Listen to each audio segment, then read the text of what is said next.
Hello ವೀಕ್ಷಕರೇ, ಮಮತಾ ಫುಡೀಸ್ಗೆ ಸ್ವಾಗತ ಸುಸ್ವಾಗತ. ಇವತ್ತು ನಾವು ಮಹಾರಾಷ್ಟ್ರ ಸ್ಪೆಷಲ್ಲು ಮಸಾಲ ಬಾತ್ ಮಾಡೋದು ಹೆಂಗೆ ಅಂತೇಳ್ಬಿಟ್ಟು ನೋಡೋಣ.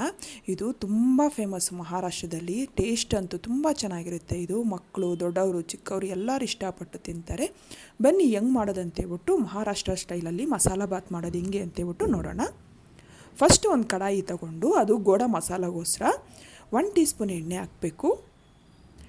ಅದಕ್ಕೆ 1 ಟೀ ಸ್ಪೂನು ಜೀರಿಗೆ, 1 ಇಂಚು ಚಕ್ಕೆ, ಒಂದು 5 ರಿಂದ 6 ಲವಂಗ,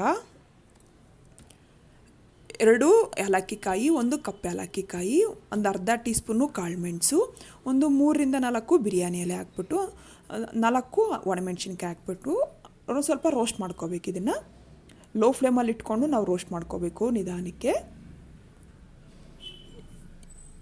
ಇವಾಗ ಇದಕ್ಕೆ ಬಿಳಿ ಎಳ್ಳು 1 ಟೇಬಲ್ ಸ್ಪೂನು ಬಿಳಿ ಎಳ್ಳು ಹಾಕಬೇಕು. ಇವಾಗ ಅದಕ್ಕೆ 2 ಟೇಬಲ್ ಸ್ಪೂನು ಧನಿಯಾ ಕಾಳು ಹಾಕಬೇಕು. ಹಾಕ್ಬಿಟ್ಟು ಅರೋಮೆಟಿಕ್ಕಾಗಿ ಆಗೋವರೆಗೂ ಇದನ್ನು ಫ್ರೈ ಮಾಡ್ಕೋಬೇಕು ನಾವು.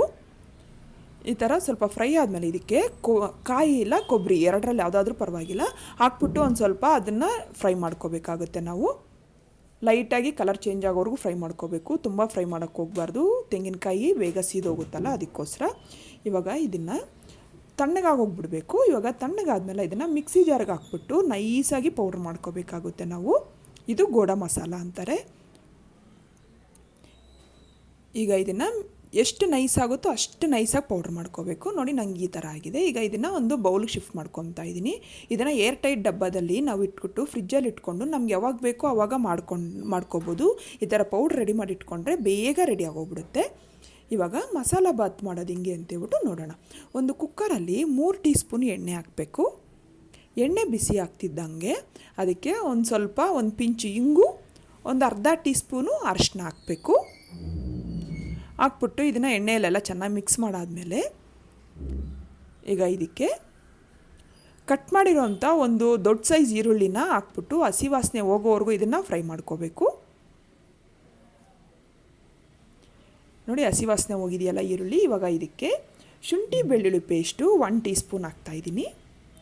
ಮತ್ತು ಕಟ್ ಮಾಡಿರೋಂಥ 2 ಹಸಿಮೆಣ್ಸಿನ್ಕಾಯಿ ಹಾಕ್ತಾಯಿದ್ದೀನಿ. ಹಾಕ್ಬಿಟ್ಟು ಇದನ್ನು ಒಂದು ಸ್ವಲ್ಪ ಹಸಿ ವಾಸನೆ ಹೋಗೋವರೆಗೂ ನಾವು ಫ್ರೈ ಮಾಡ್ಕೋಬೇಕು. ಎಲ್ಲ ಮೀಡಿಯಮ್ ಫ್ಲೇಮಲ್ಲಿ ಇಟ್ಕೊಂಡೇ ಮಾಡ್ಕೋಬೇಕು ನಾವು. ಇವಾಗ ಇದಕ್ಕೆ ಉಪ್ಪು ರುಚಿಗೆ ನೋಡ್ಕೊಂಡು ಹಾಕ್ಕೋಬೇಕು. ಇದಕ್ಕೆ ನಾವು ರೆಡಿ ಮಾಡ್ಕೊಂಡಿರೋಂಥ ಗೋಡ ಮಸಾಲನ 1 ಟೇಬಲ್ ಸ್ಪೂನ್ ಹಾಕ್ತಾಯಿದ್ದೀನಿ. ಇದು ಜಾಸ್ತಿ ಹಾಕಬಾರ್ದು, ಜಾಸ್ತಿ ಹಾಕಿದ್ರೆ ಅದು ತುಂಬ ಘಾಟಾಗಿರುತ್ತೆ, ಅದಕ್ಕೋಸ್ಕರ. ಇವಾಗ ಇದಕ್ಕೆ ರೆಡ್ ಚಿಲ್ಲಿ ಪೌಡರು ಅಂದರೆ ಖಾರದ ಪುಡಿನ ಒಂದು ಅರ್ಧ ಟೀ ಸ್ಪೂನ್ ಹಾಕ್ತಾಯಿದ್ದೀನಿ. ಇದು ಆಪ್ಷನಲ್ ಮಾತ್ರ. ಹಾಕ್ಬಿಟ್ಟು ಮಸಾಲೆ ಎಲ್ಲ ಚೆನ್ನಾಗಿ ಮಿಕ್ಸ್ ಮಾಡಿಕೊಂಡು ಈಗ ಇದಕ್ಕೆ ತರಕಾರಿ ಬೀನ್ಸು ಒಂದು 1/4 ಕಪ್ಪು, ಕಟ್ ಮಾಡಿರೋಂಥ ಕ್ಯಾರೆಟು ಒಂದು 1/4 ಕಪ್ಪು, ಆಲೂಗಡ್ಡೆ 1/4 ಕಪ್ಪು, 1/4 ಕಪ್ಪು ಕಾಲಿಫ್ಲವರು. ನಮಗಿಷ್ಟ ಯಾವ ವೆಜಿಟೇಬಲ್ ಆಗುತ್ತೋ ಅದನ್ನೆಲ್ಲ ಹಾಕ್ಕೋಬೋದು. ತೊಂಡೆಕಾಯಿ ಆಗಲಿ, ಬೆಂಡೆಕಾಯಿ ಆಗಲಿ, ಇಲ್ಲ ಬದನೆಕಾಯಿ, ಯಾವುದಾದ್ರೂ ಹಾಕ್ಕೋಬೋದು, ನಮ್ಮ ಚಾಯ್ಸ್ ಅದು. ಹಾಕ್ಬಿಟ್ಟು ಅದಕ್ಕೆಲ್ಲ ಸ್ವಲ್ಪ ಮಸಾಲೆ ಎಲ್ಲ ಸ್ವಲ್ಪ ಹಸಿ ವಾಸನೆ ಹೋಗೋವರೆಗೂ ಫ್ರೈ ಮಾಡ್ಕೋಬೇಕು. ಇದಕ್ಕೆ 1 ಕಪ್ಪು ಅಕ್ಕಿನ ಅರ್ಧ ಗಂಟೆ ನೆನೆ ಹಾಕಿದ್ದೆ ನಾನು. ಅಕ್ಕಿನ ಹಾಕ್ಬಿಟ್ಟು ಅದನ್ನೆಲ್ಲ ಚೆನ್ನಾಗಿ ಮಿಕ್ಸ್ ಮಾಡ್ಕೋಬೇಕು. ಇವಾಗ ಇದಕ್ಕೆ 1 ಕಪ್ ಅಕ್ಕಿಗೆ 2 ಕಪ್ಸು ನೀರು ಹಾಕ್ಕೋಬೇಕು. ನಾವು ಯಾವ ಕಪ್ಪಲ್ಲಿ ತೊಗೊಂಡಿದ್ದೀವಿ ಅದು ಡಬಲ್ ಕ್ವಾಂಟಿಟಿ ತೊಗೋಬೇಕು ನೀರು. ಇವಾಗ ನೋಡಿ, ನೀರು ಹಾಕ್ಬಿಟ್ಟು ಎಲ್ಲ ಚೆನ್ನಾಗಿ ಮಿಕ್ಸ್ ಮಾಡ್ಕೋಬೇಕು. ಅದರಲ್ಲಿ ಇದಕ್ಕೆ ಕಟ್ ಮಾಡಿರೋಂಥ ಕೊತ್ತಂಬರಿ ಒಂದು ಸ್ವಲ್ಪ ಅಂದರೆ 1 ಟೇಬಲ್ ಸ್ಪೂನ್ ಅಷ್ಟು ಹಾಕ್ಬಿಟ್ಟು ಎಲ್ಲ ಚೆನ್ನಾಗಿ ಮಿಕ್ಸ್ ಮಾಡಿಕೊಂಡು ಈಗ ಇದನ್ನು ಲಿಡ್ ಕ್ಲೋಸ್ ಮಾಡಿ ಹೈ ಫ್ಲೇಮಲ್ಲಿ 1 ವಿಜಿಲ್ಲು, ಲೋ ಫ್ಲೇಮಲ್ಲಿ 1 ವಿಜಿಲ್ ಹಾಕ್ಸ್ಕೋಬೇಕು. ಟೋಟಲಾಗಿ 2 ವಿಜಿಲ್ ಹಾಕ್ಸ್ಕೋಬೇಕು. ಆವಾಗ ಮಸಾಲ ಬಾತು ಉದುದ್ರಾಗಿ ತುಂಬ ಚೆನ್ನಾಗಾಗುತ್ತೆ. ನೋಡಿ ಎಷ್ಟು ಅರೋಮೆಟಿಕ್ ಆಗಿದೆ. ಇದು ಮಾಡ್ತಿರೋವಾಗ ಮನೆಯೆಲ್ಲ ಅದು ಘಮ ಘಮ ಅಂತ ಬರ್ತಾ ಇರುತ್ತೆ, ಅಷ್ಟು ಚೆನ್ನಾಗಿರುತ್ತೆ ಇದು. ಈಗ ಇದಕ್ಕೆ ಫ್ರೆಶ್ ಆಗಿರೋಂಥ ತೆಂಗಿನಕಾಯಿ ಹಾಕ್ಕೋಬೇಕು. 1 ಟೇಬಲ್ ಸ್ಪೂನ್ ಅಷ್ಟು ಹಾಕ್ಬಿಟ್ಟು ಎಲ್ಲ ಚೆನ್ನಾಗಿ ಮಿಕ್ಸ್ ಮಾಡಿಕೊಂಡ್ರೆ ಆಯಿತು, ಅಷ್ಟೇ.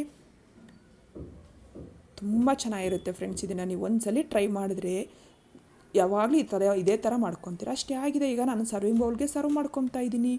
ನಾವು ಗೋಡ ಮಸಾಲ ಪೌಡರ್ ರೆಡಿ ಮಾಡಿ ಇಟ್ಕೊಂಡ್ಬಿಟ್ರೆ ನಾವು ಬೇಗ ಒಂದು 10 ನಿಮಿಷದಲ್ಲೆಲ್ಲ ಮಾಡ್ಕೊಂಬಿಡ್ಬೋದು. ತುಂಬ ಚೆನ್ನಾಗಿರುತ್ತೆ. ನೀವು ಮನೇಲಿ ಟ್ರೈ ಮಾಡಿ. ಇಷ್ಟ ಆದರೆ ಲೈಕ್ ಮಾಡಿ, ಶೇರ್ ಮಾಡಿ, ನನ್ನ ಚಾನಲ್ಗೆ ಸಬ್ಸ್ಕ್ರೈಬ್ ಮಾಡೋದು ಮಾತ್ರ ಮರಿಬೇಡಿ. Thank you.